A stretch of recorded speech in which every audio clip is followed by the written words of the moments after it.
C'est aux Pays-Bas que l'on cultive le plus de fleurs. Il y en a tellement que nous ne pouvons pas toutes les garder pour nous. La plupart des fleurs cultivées sont donc vendues à l'étranger. Quand tu achètes un bouquet chez le fleuriste près de chez toi, il y a de grandes chances pour que ces fleurs qu'il compose viennent des Pays-Bas, le pays des fleurs. L'histoire des fleurs commence chez l'horticulteur qui cultive toutes sortes de plantes et de fleurs dans des très grandes serres. Les fleurs qui poussent dans cette serre sont des gerberas. Il y en a dans presque toutes les couleurs, comme les vêtements.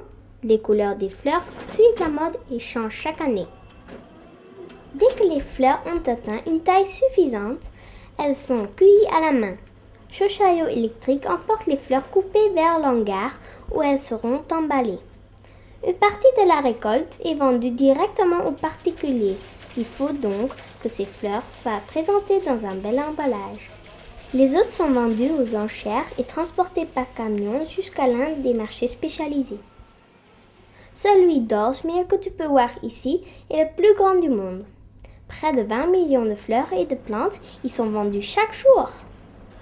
Parfois même plus, par exemple pour le Saint-Valentin ou la fête des mères.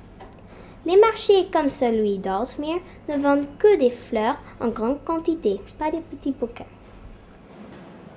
Alors arrivées au marché, les fleurs et les plantes sont contrôlées par des inspecteurs qui vérifient qu'elles ne sont pas abîmées, qu'elles n'ont pas de parasites et que chaque pot est assez fourni.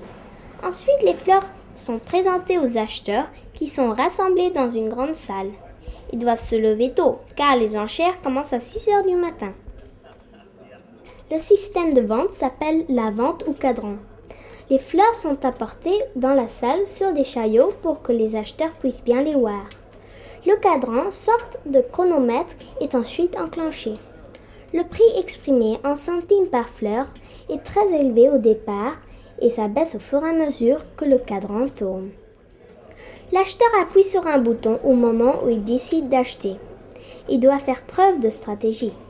S'il appuie tout de suite, il est sûr d'avoir les fleurs qui l'intéressent, mais le prix serait peut-être trop élevé. S'il attend trop longtemps, un autre acheteur risque d'acheter les fleurs avant lui. Les enchères sont aussi pleines d'incertitudes pour l'horticulteur qui n'est jamais sûr de gagner autant d'argent que la veille. Tout se passe très vite pendant la vente au cadran et il faut être bien entraîné pour faire des bons achats. Les fleurs achetées sont ensuite préparées pour le transport et 1h30 après la vente, elles sont prêtes à partir pour l'Allemagne, l'Angleterre ou la France. Il leur reste plusieurs centaines de kilomètres à parcourir avant d'arriver chez le fleuriste. Ce chariot électrique sert à transporter les fleurs et les plantes qui doivent être chargées dans les camions. On dirait que c'est la pagaille, mais chacun sait exactement ce qu'il a à faire. Aux Pays-Bas, les fleurs sont aussi cultivées dans les champs.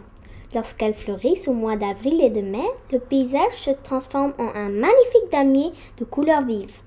Cela attire beaucoup de touristes. Le climat des Pays-Bas est parfait pour faire pousser les fleurs, qui ont besoin de nuit et d'hiver froid. Après la récolte, les bulbes de fleurs sont retirés de la terre et vendus partout dans le monde.